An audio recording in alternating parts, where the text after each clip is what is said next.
Okay, hello guys. Welcome to another travel conversation.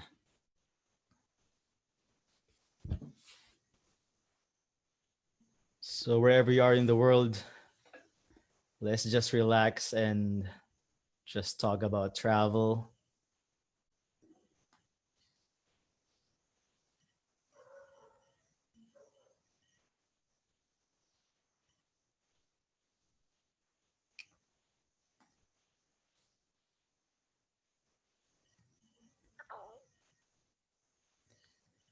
Our guest for tonight or this evening, she's been to 52 countries, so feel free to ask questions. You're welcome to interact in the comment section. Beam, matinde. Beam Bakul from Saudi.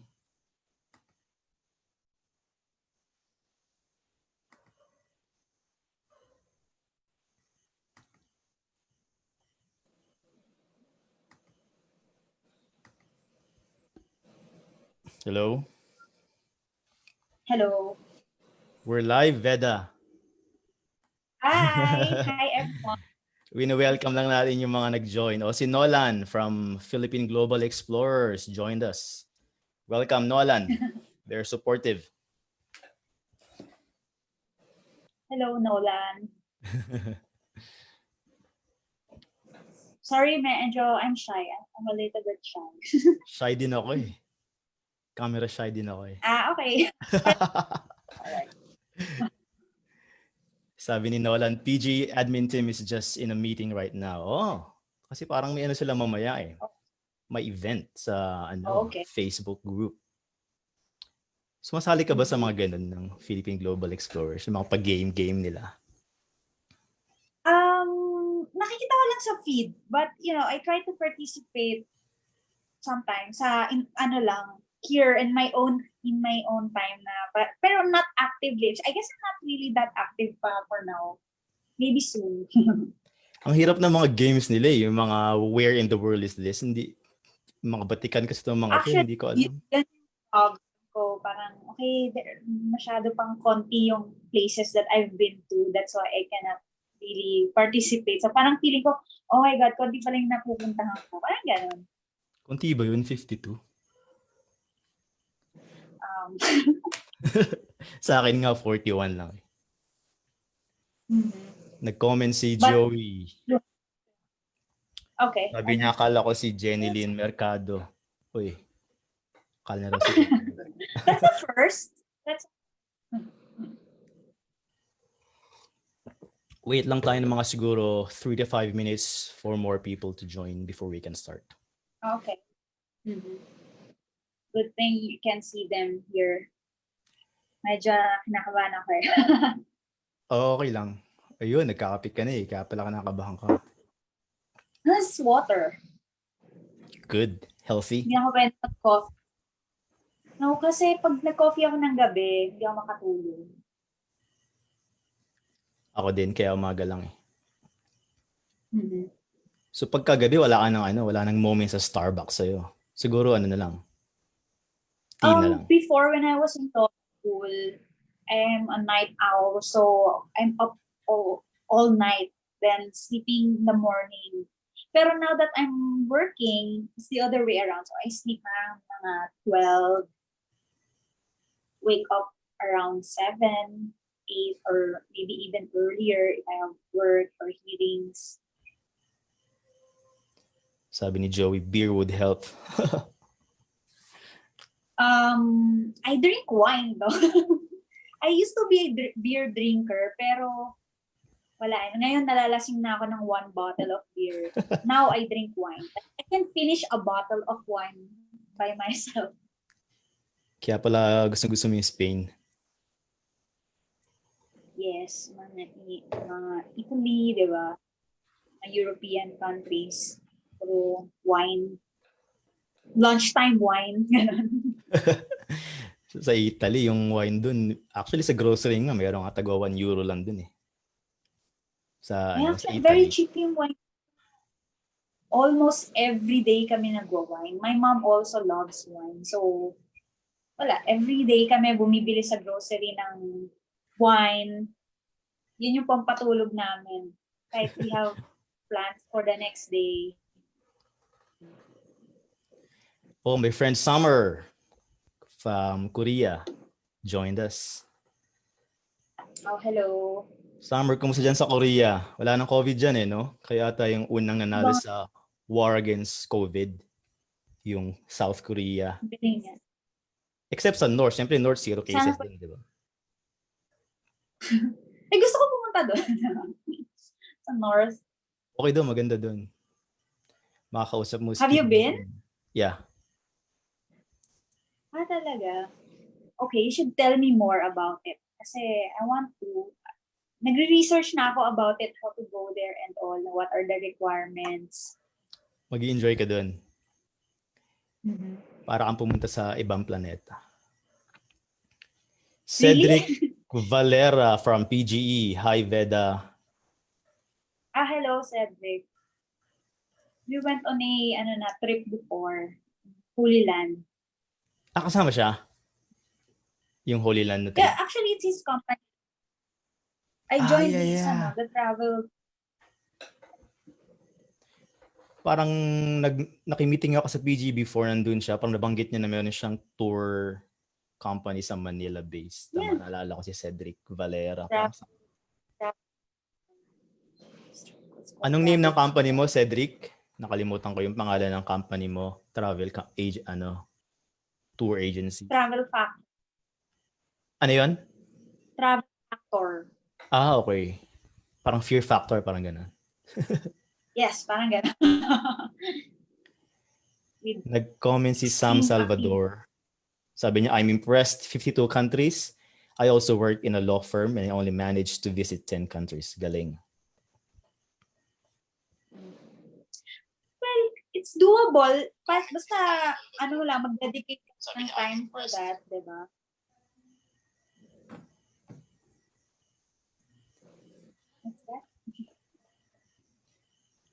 Okay, it's already 8:05. Pwede na tayo mag-start. Okay. Thank you for joining, Veda. You're welcome. It's a pleasure to be here. Nung nakita ko yung mo sa group natin, PG, nakita ko yung profile mo. Nakita ko yung picture mo na Santorini. Yun yung parang unang Santorini. Kasi yung mga friends ko, yun talaga yung parang ultimate travel dream. Kung nakikinig si Ina, friend ko, sila Summer. Yun yung lagi namin iniisip. Pero at the same time, parang sinasabi ko sa kanila, pag pupunta ka doon, huwag kang magka-travel lang solo doon kasi parang napaka-romantic naman ng place. Tapos mag-isa ka lang. Oo. Actually, okay lang. Okay lang naman. Like, we went as a group kasi. So, walang ganun namang vibe. Basta pag nandun ka, you just enjoy the place, enjoy the scenes, diba? So, you can also go there with your family and friends. No problem. Hindi ka naman parang, uy, kailangan may sinama ako. Okay naman siya. Kasi, actually, we stayed there for like 3 days lang. And it was off-peak. So, konti lang din ang tao. So, hindi mo naman mafe-feel na very romantic siya or something. Parang ganun. Which is also a good thing kasi at least hindi crowded. Like, I heard if it's sobrang crowded, like, no more space. You cannot have your own private space anymore. Nakataming sunset. Yeah, we went to Iya. That's the place where you should go to see yung best sunset. Best sunset spot in Santorini. Yun nga tapos kumbaga meron kayong nag-dinner kayo tapos sunset. Parang yun yung perfect like picture perfect. It's a must activity. It's a must do in Santorini.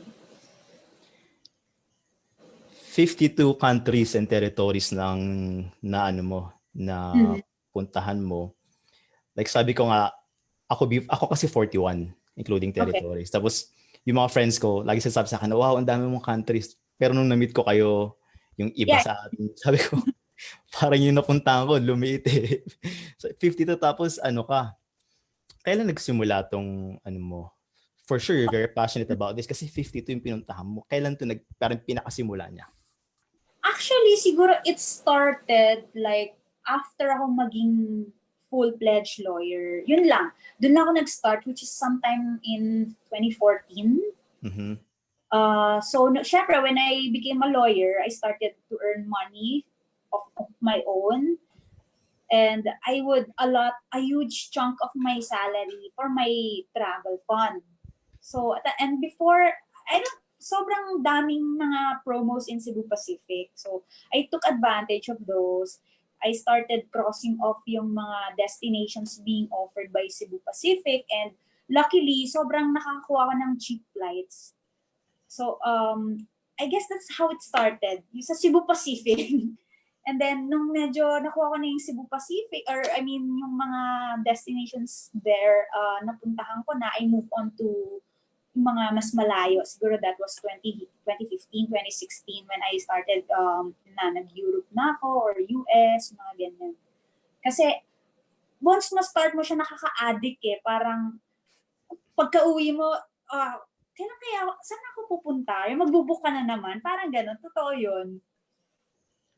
Pero ang galing eh, no? Kasi nag-travel ka using your own money. Iba yung satisfaction yun eh na hindi yung penis mo yung gumastos. Pinaghirapan ko to. So parang mas fulfilling yun, di ba? Tapos Yes. ginawa mo yun, lawyer ka na. So medyo later part na, di ba? Hindi, kasi iba, mga estudyante pa lang nag-travel na like Western countries. So, lawyer ka na ng ginawa mo. Sige. Before ako maging lawyer, siguro I went to Hong Kong, Singapore, Korea. Yun lang yung mga napuntahan ko. And then I would ask my parents for money. And syempre parang nakakaya naman if I would always ask from them. So when I became a lawyer, that's the opportunity for me to save. And then in fact, good thing na pagsisave ko, minsan nililibre ko din yung mom ko. It's a good feeling actually. So, hanggang sa, pati siya sumasama na rin sa akin all the time. We travel a lot together. Kami ng mom ko. Ang galing nga eh, kasi yung firm mo, owned by Attorney Fortune. Very famous lawyer. Nakita natin lagi sa TV tapos doon ka nag-work. Yes. Lucky for him naman, I have a very good mentor. Kasi, I get to practice and still do my passion. It's not really very strict when it comes to that. We were given mga vacation leaves, and parang his principle is like, go make use of them as long as, hindi ka sa work mo, hindi mo napapabayaan and all. Sometimes I have to bring work with me when I travel, which is okay kasi as long as yun nga totoo, work-life balance, di ba? So, for me, that's one important principle in life na kailangan may balance between work and life. Not lahat lagi work lang or puro YOLO lang, parang ganun. Nasobra, YOLO lang ng YOLO yung iba. Ano sa travel yung parang nabanggit mo kanina parang nakaka-addict siya, tapos yun nga you've mentioned you've allotted a big chunk of your income sa travel.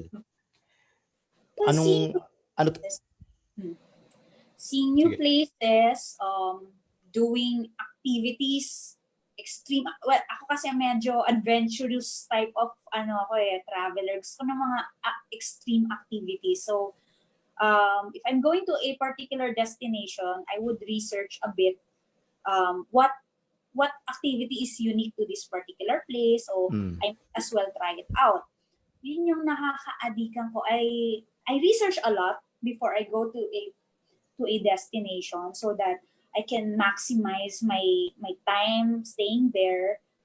Yun yung siguro more than work, dun yung big time ko for doing research na pupunta. Researching about the places where I'm going. Kasi nakaka-excite siya, parang wow, I'm going here. Usually kasi, like January pa lang, nakabook na ako for the whole year. Oh. Because as a lawyer, we have to really manage our time. So, para we can free our schedule. Parang ganun. So, bago dumating yung time for traveling, I spent a lot of time doing research. For me, ang saya nun. Sobrang saya ng feeling. Nagre-research ka. Parang nahiya naman ako sa schedule mo. January pa lang planado na lahat. Kasi we have a lot of hearings, di ba? Almost every day I attend court hearings. So, and yung court hearings, ni-schedule din yan ng court. Once you attend the hearing, they will ask you, are you available on this particular date?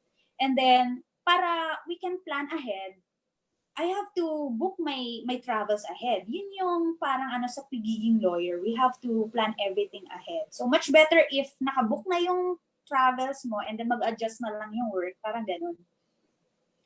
Para hindi rin na-disrupt yung work ko. Like, pag nag-VL or nag-vacation ako, at least, na ito yung free time ko talaga. Diba? Ang sarap ng ganun magbabakasyon ka na wala ka nang iniisip. Kaya uy, may nakalimutan akong gawin. Mm-hmm.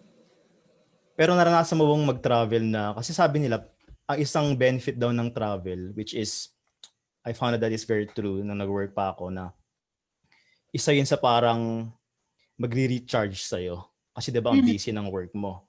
Magre-recharge sa'yo. Kaso minsan ano nangyayari, pag nag-travel ka, mas nagiging pagod ka pa pag bumalik kaysa nung umalis ka. Mm-hmm. Ano mo dun? That's true. I mean, it's both are true. For one, kasi being a lawyer, very demanding siya. Like, actually, hindi lang kami office hours. Even when we get home, we're still working. Our minds are still working, still functioning, diba? So you just want to take a vacation. Like me, I take a vacation every 3 months to recharge. Kasi sobrang when I'm working, when I'm here and I'm working, I'm really working. Parang ganon. So every 3 months, I tell myself, okay, I have to take a vacation. But when I'm on vacation, well, the work doesn't stay here. I always have to work then sometimes when I'm in vacation. And usually in vacation ko, sobrang marami kasi ako pinupuntahan pag parang minamaximize ko nga yung time. Like for 10 days, I go to 4 different countries or mga ganon. So, medyo pagoran. Sa mga nakakasama ko mag-travel, like, yung itinerary, wina-warn ko na sila, yung itinerary ko, medyo hagar, medyo on the go. Pero yun enjoy kasi you get to see so many places. So, pagbalik mo, parang feeling mo rin, pagod na pagod ka, pero at the same time, it's very satisfying. Hindi siya yung parang nakakainis na napagod. Parang, you're very happy with what you did, di ba? Kahit pagod ka, minsan pahinga ko na lang yung flight pauwi yung, di ba, medyo pag long haul flights. Yun na lang yung pahinga ko then. After I land, back to work. Ganun talaga. It's the price you pay for, for your passion, for traveling. Ganun pala yung style mo. Kasi before, ganun din yung style ko na pag nag-travel ako, gusto ko i-maximize yung day. Dapat lahat ito mapuntahan to. Kailangan sa buong araw talagang na-maximize mo in terms of visited places. Pero nung ngayon na medyo tumatanda na, sa akin lang mapuntahan lang yung siguro 1-2 major sites sa isang city. Okay na ako kahit humiga na ako sa hotel or punta lang sa coffee shop magbasa ng book. Parang ganun na yung style ko ngayon. Siguro pag tumatanda rin no? Yeah, siguro. And kasi the reason why I did that before, because kasi nga I'm limited with the number of leaves that I have for a particular year. Kasi most of the time I have to be here, I have to be working, diba? So when I get my leaves or when I use my leaves, I have to maximize it. Yun yung parang mentality ko when I was working for a firm. May tayong mga questions, pero yung mga questions natin, sasagutin natin mamayang halftime, mga 8:30. Okay. So guys, feel free to ask questions. Veda is a lawyer, 52 countries, territories, so sulitin nyo na, magtanong na kayo. Okay. Sige. Pero bago kayo magtanong, ako muna. Anong paborito mo sa mga napuntahan mo? Paborito? Whenever people ask me that, I would say I have no favorites. Kasi each place, for me, it would be unfair if I choose this place and, I think I would be unfair to the other places. So, Pang Miss Universe naman yung sagot mo eh. each place is unique and special. Pero merong mga, syempre nag-stand out as memorable, di ba? May mga ganun. So, Ano yung mga yon? siguro when yung mga nag-engage ako nila yung mga extreme activities, like for example, yung when I did the skydiving in Dubai, when I did the bungee jumping in Macau, tapos, well, one of my favorites also yung balloon sunrise in Cappadocia, Turkey. Wow. Sobrang favorite ko nun. Ano pa ba? Romantic ba yun? Yes, in a bit. Although, masaya siya, I was speechless. I was rendered speechless. Normally, I'm afraid mga heights. I mean, yung heights and it's slow, okay lang sa akin yung mga mabibilis, like yung bungee jumping or yung skydiving. Mabilis lang yan eh. Oo. Pero you're in a balloon and it's like, super slow, floating up in the air. Medyo nahilo na. Pero you get to enjoy the scenery. Masaya siya. One of my favorites. Also, when I saw it's not much, I saw Mount Everest from an airplane. Pero kasi dream ko yun. So, I know I couldn't, I couldn't hike it. So, I might as well just see it from an airplane, di ba? Saan ka lumipad nun? Nepal? Yes.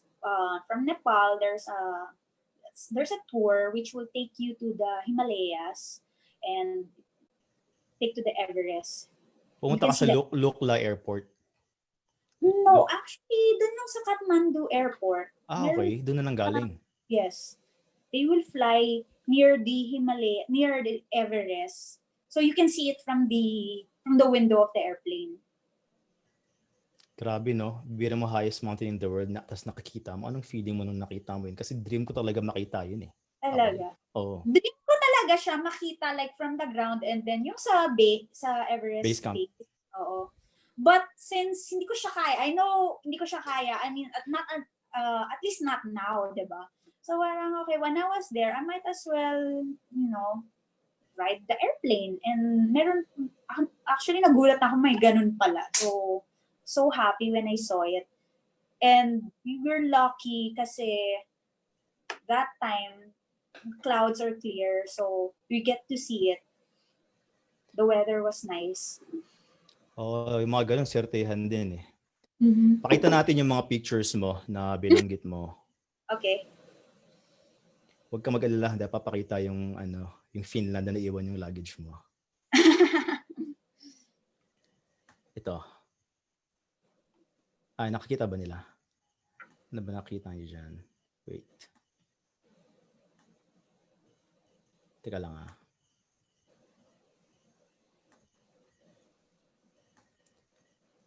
Yung Everest anahin natin.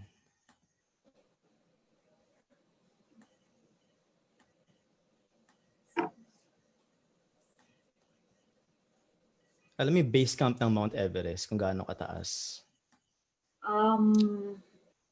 Nasa 4,000. Nasa 4,000 siya. So parang pa lang yun? So,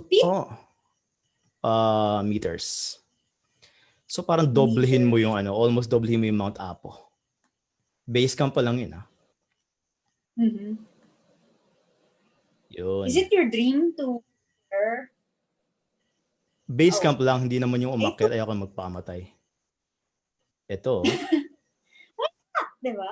Ikaw kumuha nito. I took that, yes, using my camera phone from the cockpit. Wow. Ang ganda. Grabe. So, ito yung peak, di ba? Ito yung summit niya. Yes. The one in the middle.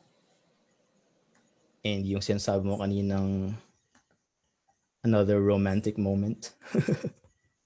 Yun. Sunrise ba to? Yes. Actually, na yan eh. Siguro around 7 o'clock. started out really dark. Tapos, yan, hanggang sa naging ganyan na siya. It's a 1-hour balloon ride. Actually, yung mga pinuntahan mo, ito talaga yung mga parang major bucket list ng mga marami akong kilala na ito yung mga gusto nila. Sa Turkey. Tapos ito, ang tapang mo dito no? Sa skydiving. Hindi pa ako napag-skydiving You should do it. That's actually the second time na nag-skydive ako. The first one was in Cebu. Anong to? Anong lugar to? I mean, sa Dubai siya, pero anong part ng Dubai to? Ito ba yung nasa hotel na Burj Al Arab? We had to ride helicopter ba o mini plane? Parang ganun. So, may 20 minutes that we will rise up to 13,000 feet in the air. And that's when we jump. Wow. Kasi I did that here in Philippines, parang 9,000 feet lang yung sa Philippines. So, i-compare mo kasi nakapag-bungee jumping na ako. I-compare mo sa bungee jumping, anong parang major difference nila in terms of yung feeling mo? Honestly, mas natakot ako sa bungee. Kasi, I don't know what your experience in bungee was. Kasi I did it in Macau and you literally have to push yourself off the edge by yourself. So, here kasi, you're in tandem There's another person who's gonna control your fall. In bungee, like, you have to throw yourself off the edge. So, mas natakot ako dun. And parang mas free fall yun For a few seconds, 4 seconds free fall and you're on your own. Diba? For me lang I don't know. Actually, nag-bungee jumping ako. Like, this one, Yun yung ang nakatakot na part, yung sinasabi mo nga na yung before ka tumalon. Yung, yung patalon ka na, yung parang magsisisi ka bakit ko ba ginagawa to? Parang feeling mo magpapakamatay ka. Although kahit na alam mong merong lubid, merong rope pa rin, parang ba't ko ginagawa to? Parang papakamatay na ba? O may ganong feeling. Pero once na lumukso ka na, wala na, ang sarap na It's only for like 4 seconds, yung free fall niya. Oo. Ang nangyari kasi in Macau, like, Filipinos yung mga nag-a-assist. And niloloko nila ako. They know that I'm a Filipina. So, niloloko nila ako na yung rope down, di daw secure, ganun. So, and then they would count 1, 2, 3. And so, I have to throw myself na over the edge, diba? Tapos, I couldn't bring myself to do it. So, sabi ko na lang, Kuya, tulak mo na lang ako. Like, after 4 tries, sabi ko, Kuya, tulak mo na lang ako. Yun, tinulak niya ako.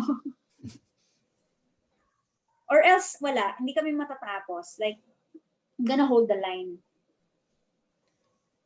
Nabanggit mo sa isang post mo, mahilig kang, pag nag-travel ka, you make sure that you watch either the sunrise or sunset, or both ba? Sunrise, sunset. Anong meron sa mga ganito? Both. I mean, parang for me, it's a magical moment lang. Wala. Even if, kunyari, Boracay lang, I watch the sunset if I can. Kasi, masaya lang siya. Ewan ko, parang, can't explain it. Sobrang saya ko lang pag nakakakita ko ng sunrise or sunset. More on sunset. Kasi, mahirap gumising ng maaga, pero pag sunset, tapos, wherever you are, I have a glass of wine with me, and I'm gonna wait for the sunset. I would always check, kasi they are very accurate. Yung sa Google, if you check kunyari, whichever city you are, Santorini sunset, it would show the time, tapos, you just have to wait for it. Time kung anong time talaga magsa-sunset. So I would prepare myself with a glass of wine. Yes. Ako naman before, parang, lumaki ka sa Manila, di ba? Sa Manila ba lumaki? Saan ka lumaki? Metro Manila. Manila. Las Piñas. Ako sa probinsya, so yung sunset, sunrise is very normal, di ba? Wala namang mga buildings na malalaki. So parang before... You live near the... Hindi din. Pero ano lang, Okay. yung sunset is a very normal na nangyayari. So, taken for granted ko siya before nung bata ako. Tapos nung nag-travel na ako, nakakamit ako ng mga travelers na inaabangan talaga yung sunset, sunrise. Ngayon, inaabangan ko na din. Parang na-influensyan ako na, uy, tulad sa Angkor Wat, na-experience ba yun? Yung gigising ka na maaga para lang makita yung sunrise. Actually, hindi ko siya nagawa kasi ng aga, di ba? Supposedly sunrise. So, well, hindi ko siya nagawa. Pero, maybe soon. Diyan lang naman yung Cambodia. Malami. Kailangan mo bumalik. Mm-hmm. So far, may ano ba? May Tired sa Cambodia, di ba? Sa Angkor Wat. So far, may stand out ba na sunrise or sunset na hindi mo makalimutan? Saan ba yung favorite ko? Siguro yung sa Santorini. Hindi ko alam. Bakit ba? Kasi, actually, hindi. Sa Wadi Rum, yung sunrise. We watch it also, yung sunrise there. Actually, yun nga, feeling ko, I can't choose any favorites kasi all of them are really special. Like, when I went to Laos recently, sobrang chill. I was in a boat and I was drinking wine, of course, wine. And then, sobrang chill, nag-cruise ka lang sa river, tapos yung sunset. I didn't expect that Laos could be a really fun place. Didn't expect that. Alam mo yung Laos, isa yun sa pinaka-paborito kong countries na napunta. Hindi ako napapagod doon. Nakailang balik na ako sa Laos, pero hanggang ngayon gusto ko pa rin bumalik. Yung mga tuloy pinunta mo, Luang Prabang, Vientiane, tsaka yung Vang Vieng. Hindi ka magsasawa sa Laos eh. Yun nga eh. I wish I had more time. Pero yun yung magkakaroon na ng border closure kasi nga dahil sa COVID. I was lucky enough na napuntahan ko siya before the border closes. Ang dami ng questions, mag-entertain tayo ng iba. Wala? Ang dami. Anong pipili? Ito, kay Beam. Si Beam, ano to siya? Nandito na one place. Didn't expect that. Ano yung sabi? Nandiyan yung mga friends kong mga jokers. Hi! Nag-view din sila. Okay. Si Bim sabi niya, do you prefer solo travel or with someone else? Both. I would say both. I mean, you should solo travel at least once in your life. I highly recommend it. Whether you're a female or a male, you should do it. For me, I did it. I did it several times, and I would love to do it more. Pero syempre, minsan, you also want to share with other people yung mga na-experience mo. Diba? So, okay naman. Okay lang din may kasama. Sa akin, ang gusto ko sa solo travel, parang walang ko kontra sa'yo. Hindi ba yung nafe-feel mo na gusto mo pumunta dyan, gusto mong umupo dito, walang ko kontra sa'yo. Yeah. Walang ko kontra. So, alis ka, pupuntahan mo yung gusto mo, and then, sometimes, lalo na sa mga magtotropa, like, tara, punta tayo dito. Tapos biglang, drawing, di ba? Yung mga ganun. So, what I would do, I would book na lang sarili ko and bahala kayo kung sumama sa akin. Ang ganun. Tulad nung Bali mo, nung eat, pray, love moment ka dun. Yeah, I went there by myself. Super fun. And then now we're supposed to go there as a group, pero hindi natuloy due to COVID. So, it would be fun sana kung ma-experience ko siya both by, solo travel and then another time with friends naman. In connection sa tanong ni Beam, sabi naman ni Lance Bryan. Friend mo to, no? Lance Bryan Tan. Ano ba to? Oh, ano sabi niya? Hi po, attorney. Saan po maganda mag-solo travel? Siguro ma-advise mo. For starters, try the countries around Southeast Asia or Asia. Kasi doon ako nag-start eh. Like, I went to Cambodia, I went to Bali, I went to Phuket alone. I even went to Guam alone. So, mga malalapit lang. Kasi for one, for budget, na rin yun, it's cheaper. Like, if you have a lot of funds, pwede ka mag-solo travel in Europe. Pero if you're a budget traveler, mas siguro mas okay, start with Asia lang. Totoo yun. Kasi isipin mo kung baguhan ka sa solo travel tapos Mexico agad. Tapos may nangyari. Ang layo mo, di ba? Sa kabilang part ka ng mundo. Tapos, ano pa yung isa? Ito. What was your most memorable travel mishap you ever had? Kung meron man siguro. Yes. Misadventures siguro. Siguro yung Iceland. I mean, I love Iceland. Pero, imagine this. When we arrived in Iceland, similar to Finland, we arrived there, wala kaming luggage. Like the 4 of us. There were 4 of us. So wala yung luggage namin. We just flew for about almost 24 hours or even more. And when we arrived there, in one of the coldest places on Earth, wala kaming luggage. So parang, what? Tapos, yung luggage namin nakuha namin siguro after 3 to 4 days. We had to buy everything like jackets. Good thing for me, I have this smaller bag. Nandun yung mga essentials. Pero my mom, my sister, they don't have their big luggages with, their big jackets with them. So, imbis na, syempre, I planned everything. We're supposed to go around the ring road. Pero we couldn't do that because we had to wait for our luggages, diba? Kasi the original plan was we're gonna rent a car and go around the ring road. Pero since we had to wait for our luggage, we had to stay near the airport or the Reykjavik para we can go there anytime to retrieve our luggage. So, plan was ruined. Pero, when you're there, parang you can't let that ruin the mood. So, okay lang. So, we made adjustments. Even kasi we were supposed to swim dun sa Blue Lagoon, diba? Even my swimsuit was there. So, parang, I don't have anything to wear. Tapos sabi ng Iceland Air, they will reimburse. But they ended up not reimbursing us. Pero one thing I learned, you just have to, be positive. So don't let that mga ganong mga mishaps ruin. Actually, expect na lang na something bad will happen. Always be prepared. Kaya for me, my travel advice, siguro always bring your essentials with you sa carry-on. Yung tipong kahit wala yung big luggage mo, makaka-survive ka for 2 days. Parang ganun. Wala yung check-in luggage mo for 2 days, makaka-survive ka. Always bring it with you. Kasang problema yung pinunta mo Iceland, kailangan din yung mga winter jacket mo di ba? Yun na nga. So, yung sobrang mahal buti pa dun. ako kasi I always feel, yes, it's Iceland.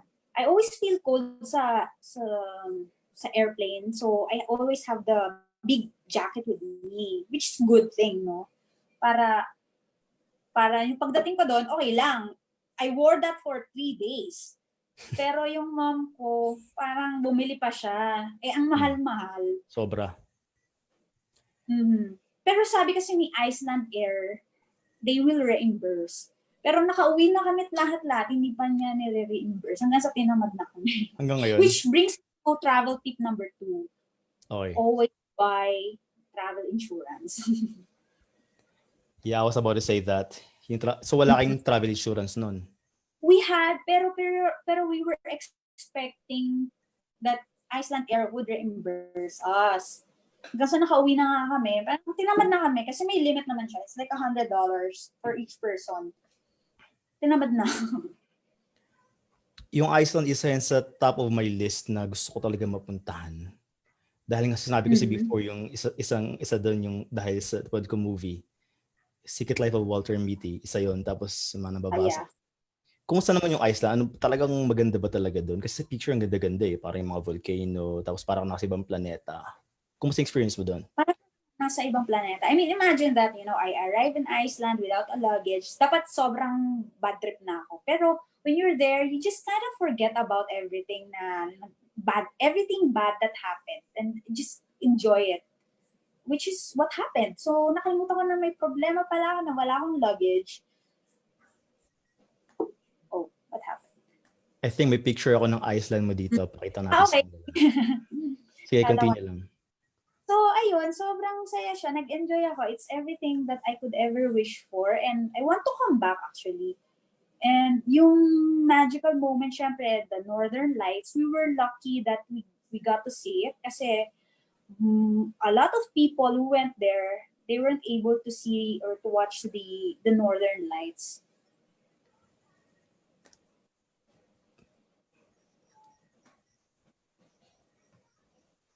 And we were able Ito to yung see parang it volcano. Ayan Ano yan? yung lava.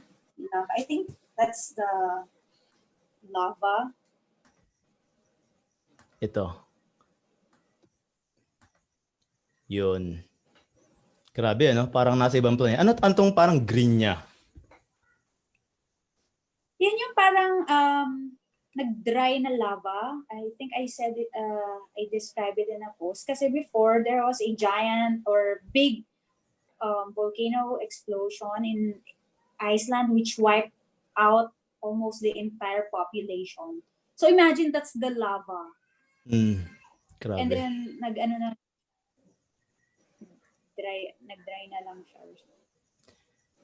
Actually, yung chinay ko nga Instagram mo, parang Instagram mo nakita ko by far, parang ang bang term doon, yung parang mapapawaw ka talaga kasi sabi ko nga, karamihan talaga ng bucket list ng mga tao na pinupost sila sa Facebook, napuntahan mo na. Ito pa yung isa, pakita natin. My friend ako, gustong pumunta dito eh. Si Sigi, nanonood si Sigi ngayon. Ito, gusto siyang pumunta dito. Nag-book na nga ata siya. Kumusta naman tong bakasyon na to? Hindi ko sige, ano ba yan? Oh, Maldives. Okay naman. Diba? Actually, we went there because yung sister ko, it's her honeymoon. So, yeah. So, sumama kayo? Punta na rin. Yes. Napaka-relaxing, ano? Imagine mo, overwater bungalow. Yeah, we booked the water villa. Kasi if you go to Maldives, you might as well book the water villa, but it's really expensive. So actually, we stayed there for a couple of nights na kasi nga it's really expensive.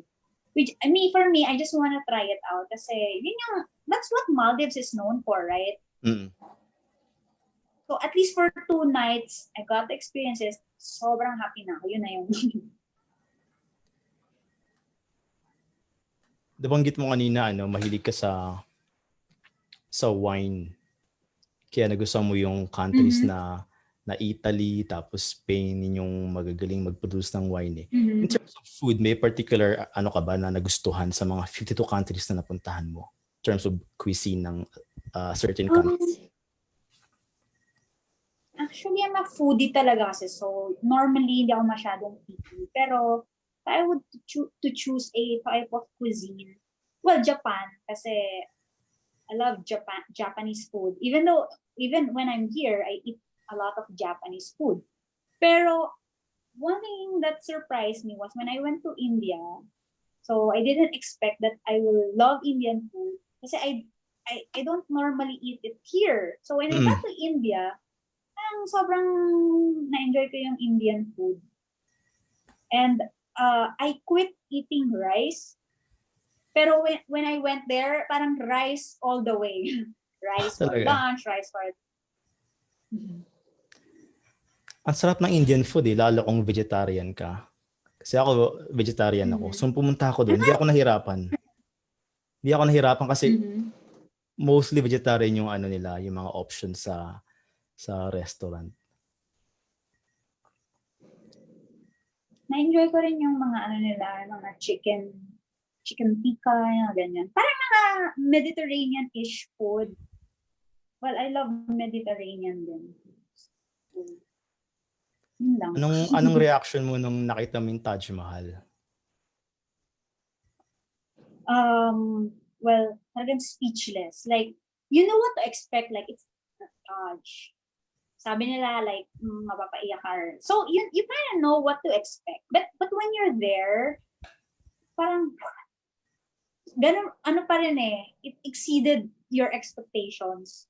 Like, kahit ang daming tao, like, sobrang crowded and all. When the first time you see the Taj, like, it's the only one there na, wow! Diba? Tapos our guide did a good job talaga na talagang merong pa-surprise moment pa siya going to the gate. Diba may, doon, may gate going to the Taj. Actually, pareho tayo kasi nung unang, di ba, napaka-famous nun sa mga posters, sa mga books, Taj Mahal, okay, most beautiful building in the world, sabi ng iba. Nung nakita ko sa picture, okay, maganda, marble, ganun, pero parang hindi ganun ka-impressive sa picture, no? Pero pag sa personal, iba talaga. Ibang-iba talaga kasi yung laki niya eh. Napansin mo na hindi ganun yung expect yung laki niya eh. Tapos pagdating doon, Actually, laki pala. Pag lumapit ka na, I mean, it's different when you're from afar, looking at like, whoa! And then when you're there, like, whoa! Ganon din ba yung na-feel mo nung nakita mo yung pyramids sa Egypt? Yeah. Ewan ko, kasi nga mahilig ako sa mga ganon. Feeling ko ang babaw ko, like, yun na yung mga kinakasiyahan ko. When I see yung the sites which I normally nakikita ko lang sa mga TV or sa mga ganyan. And then when you're there, like, what? Same feeling when I saw the Louvre. Ganun din. So, parang ang babaw ko talaga. Ano pa yung mga ibang mo na hindi mo napuntahan na parang gusto mo talagang puntahan in terms of yung mga monument na similar to those? Pyramids, Taj, ano pa yung iba na parang talagang bucket list ko gusto makita? Hindi ko pa napuntahan. Syempre yung, ano pa ba? Yung sa Peru. Machu Picchu. Machu Picchu, yeah.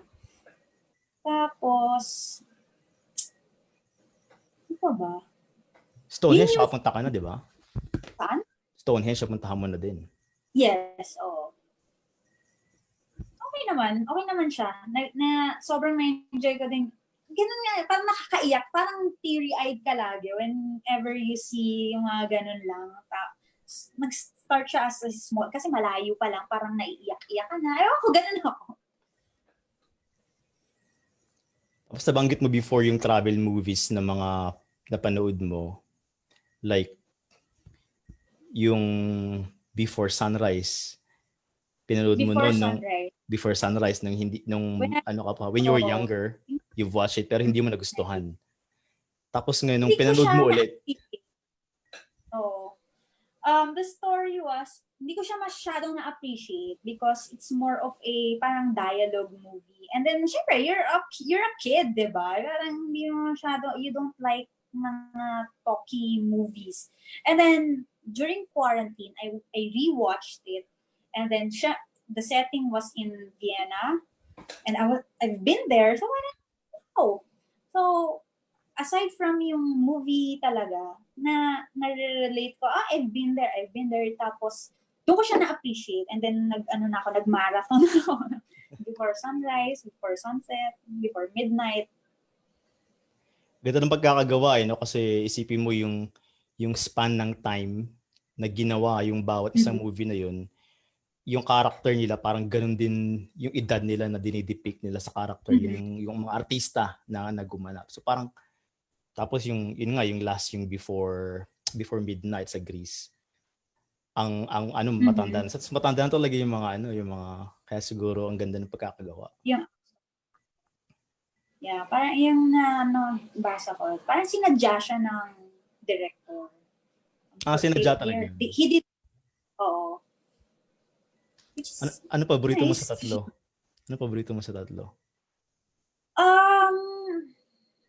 Actually, Before Sunset, yun yung supposedly favorite ko. And when I saw Before Midnight, parang it's, actually lahat naman siya realistic.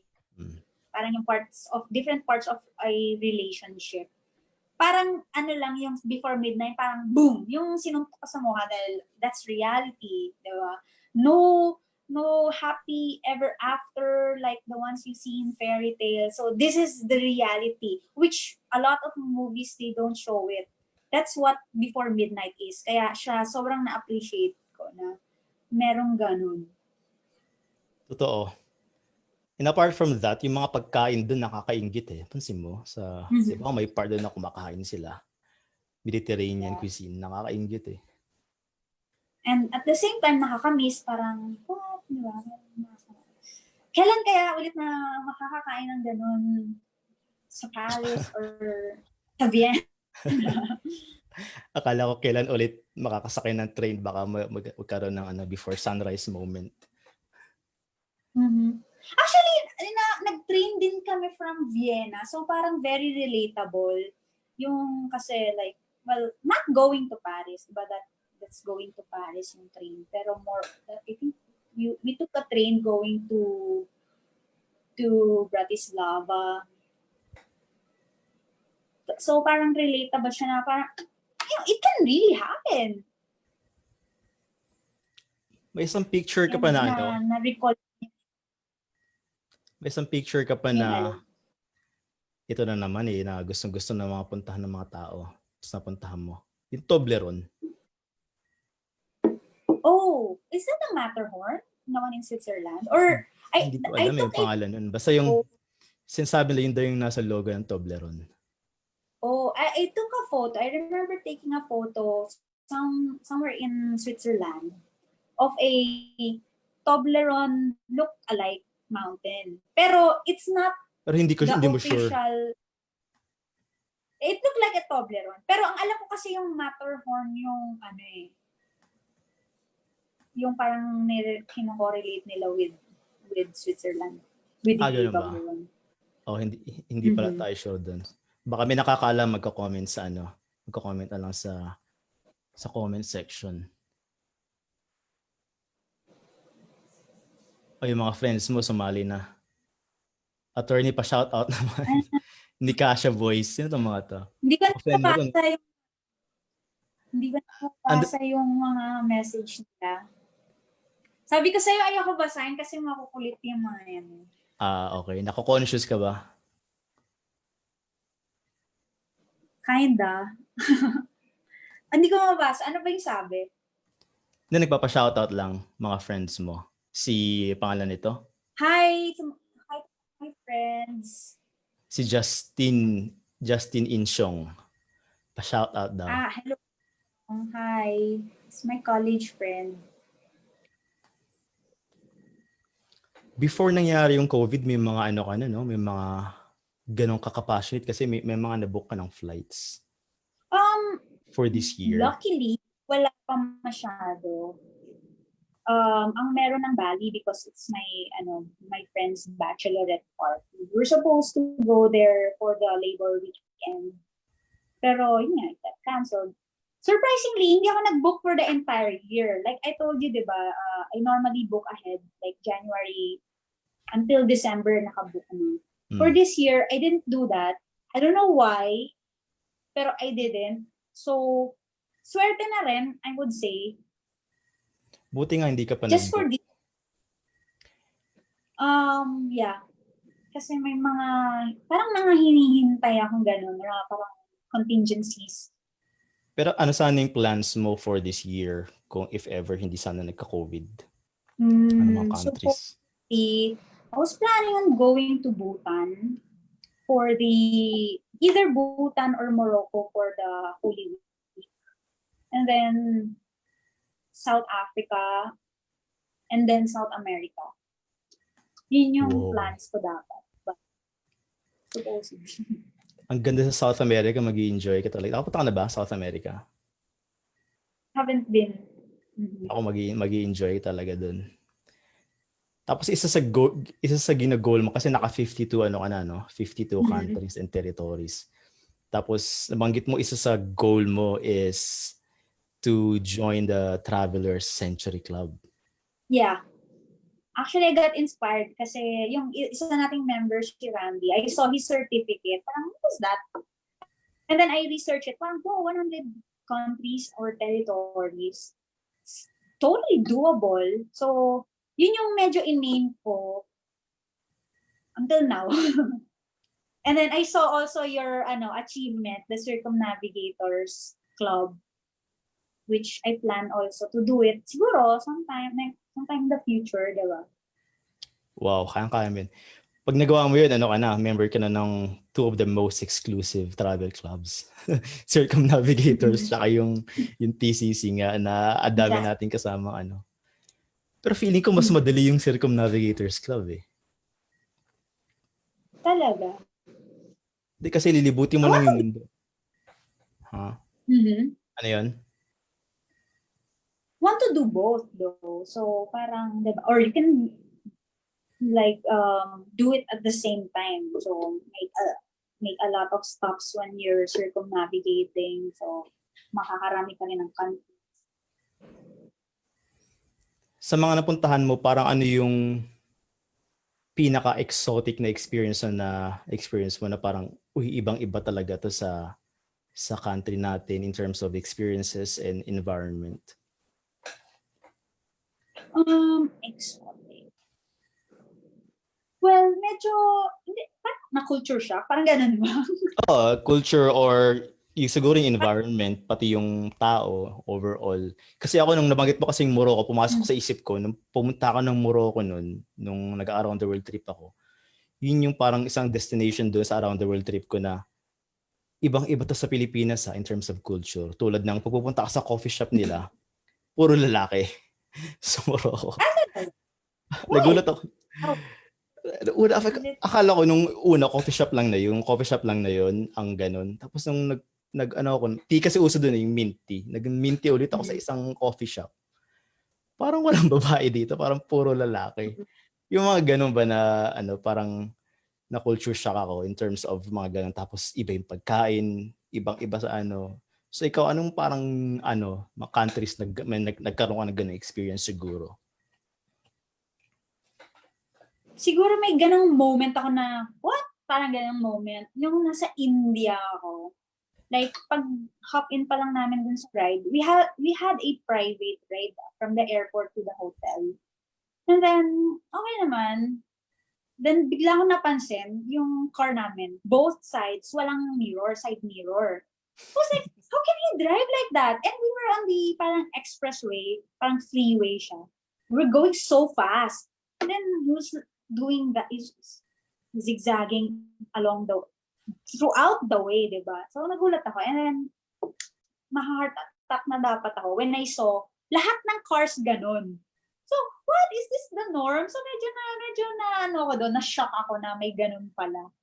Sobrang, well, I don't know if we have Indian friends watching. So, yan, yung, ano nila doon, pag-drive nila, nakaka-shock lang. I thought I'm a good driver kasi driving here in the Philippines, di ba, will make you will up your skill. Pero when you're there, wala. We're nothing compared to the Indians. Sa Delhi ba kayo? Yeah, sa Delhi. Grabe dun eh. we landed in Delhi, then we went to Jaipur, and then Agra. Yung tinatawag yung Golden Triangle na tour. Yes. Hindi yung ginawa ko tapos may personal driver. Sobrang mura sa India. Yung tours nila, sobrang mura. It's really cheap. Sobrang cheap there. Kahit yung sobrang masasarap nilang food, you feel like ano na eh, it's a steal kasi mura. Yun lang yung medyo ano lang, yung driving. Kasi imagine from Delhi to Agra, mga 2 hours.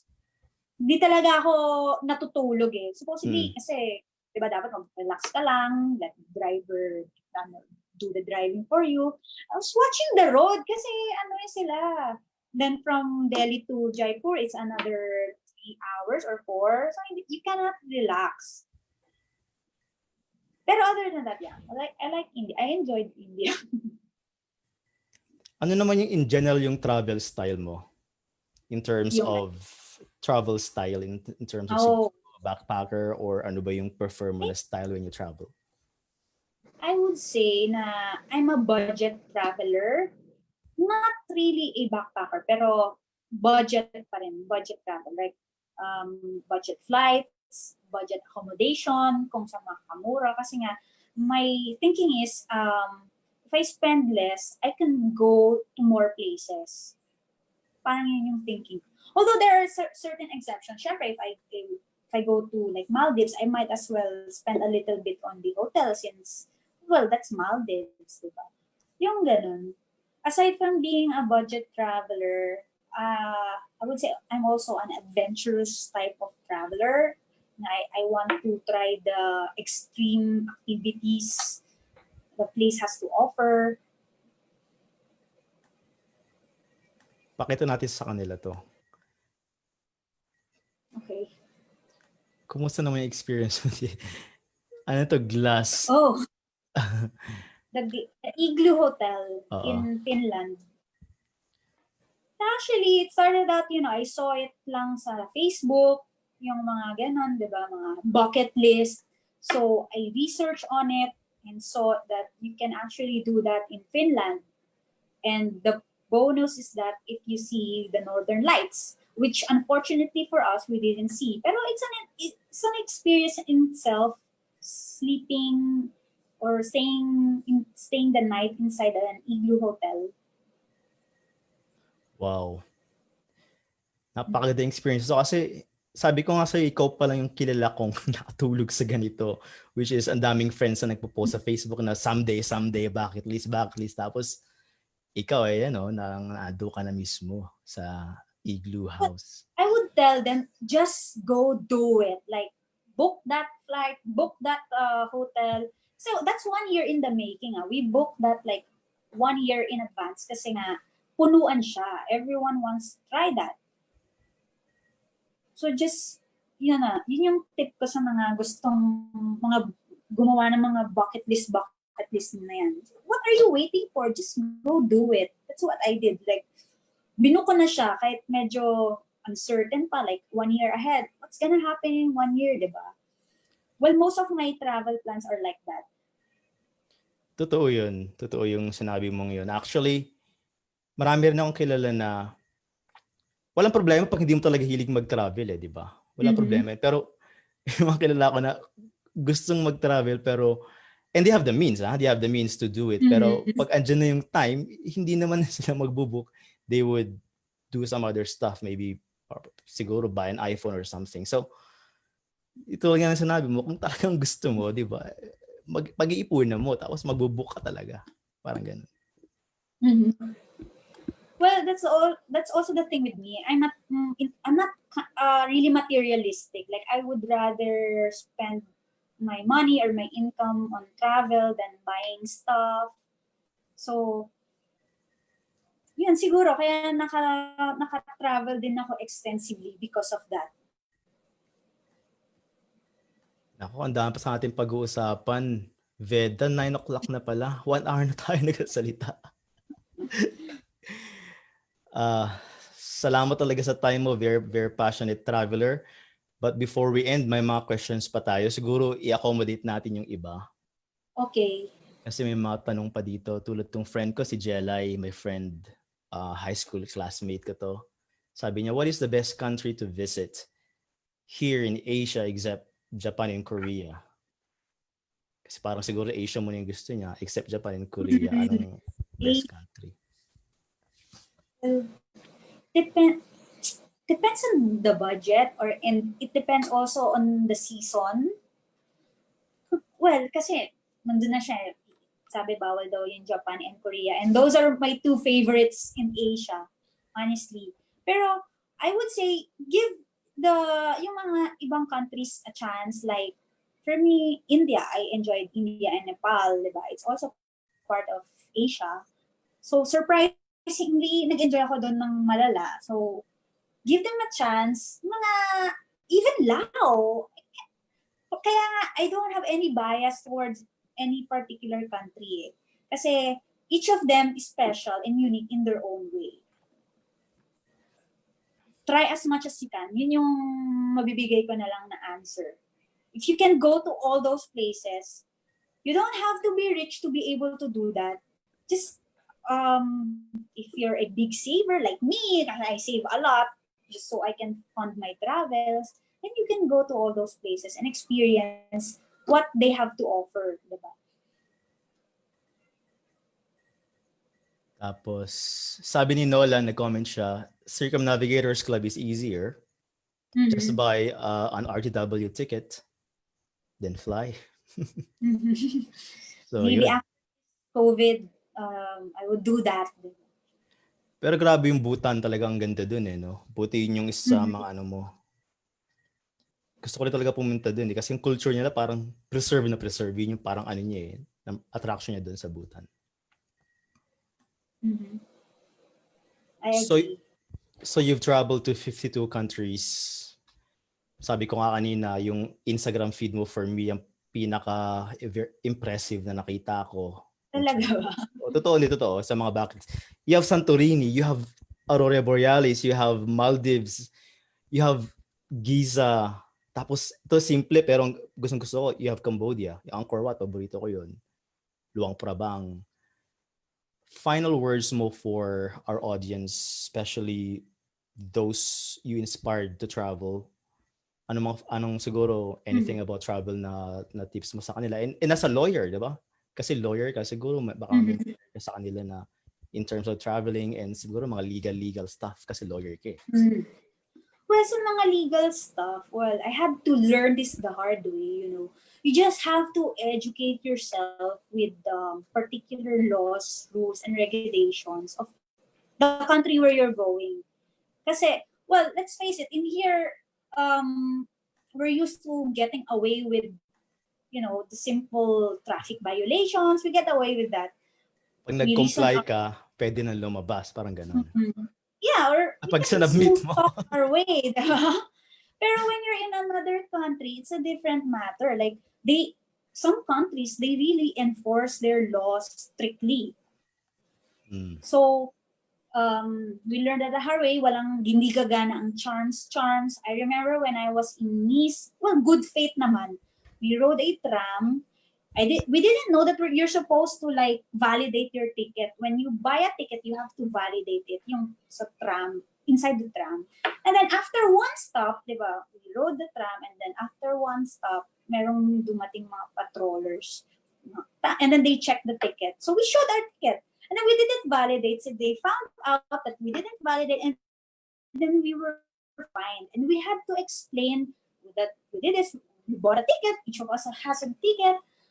So it didn't work. We were fined, really heavy fines just for that error. Kasi nga, in other countries, ignorance of the law excuses no one. So here, you might get away with simple traffic violation, yung mga ganon. Pero when you're going to another country, it helps if you educate yourself with particular laws. And in general naman, as a traveler, siguro, if you're itching for that travel dream of yours, just book it. Yun lang natutunan ko. Don't wait for anyone. If you want to do it, just do it. I remember my first Euro trip, I was browsing lang, random. And then, di pa ako sure. Kasi I'm working and all, maraming nangyayari sa buhay ko. Tapos biglang nakita ko this is interesting. I booked it. Same goes with my Iceland trip. I saw a flight. It was months ahead. So, yun na, I book it. Kasi, if you really want to do it, you find a way to be able to do it. Yung marami kasi nagsabi, it's my dream to do this, it's my dream to do that. Why not get started with your dream and just, don't make it just a dream. Just, for me, do it. Okay, thank you so much for those advice. Ito na isa na lang bago tayo mag-end. Kasi yung my friend ako nga, si Ina, gusto talagang daw sa Santorini daw yung magdi-date siya ganun or anong advice mo sa mga wala, maghahanap pa siya. Actually medyo okay doon sa Greece, yung mga boys. Anong advice mo sa kanya na in terms of Santorini pupunta doon? Ideally, may particular restaurant ka bang ma-recommend or something? Ano ba yung name? Ako, syempre bias ako dun sa restaurant kung yung nasa picture ko. Kasi for me, maganda yung location niya with the nicest views. Siguro, you would want to go there yung middle time before spring and summer. Para, spring kasi we went there spring. medyo malamig. Pero pag summer naman, super crowded. So, try to look for the balance. If kaya mo nang magtiyaga ng medyo malamig, then more on spring ka na lang. And wala, for me, try to, syempre when you're in Santorini, you might as well, kahit for one night lang, book a nice hotel. Medyo pricey, but I'm telling you, it's gonna be worth it. Kahit one night, for me, okay na yon. Kasi, ma-experience mo yung Santorini. Like, it's what Santorini is known for. Okay? Okay yun. So, narinig naman ni Ina yun. So, okay, thank you so much for your time, Veda. Alam kong napaka-busy ka. Alright. Yeah, for sure, you've inspired a lot of people. Regards mo lang ako kay Attorney Fortune. Sige, Okay. sige. Hope to see you pag wala na to si COVID. Yeah, Pwede ulit let's all magbiyahe. travel again, please, diba? Nakakamiss yung mag-travel. Okay, sige. Alright, Bye. bye.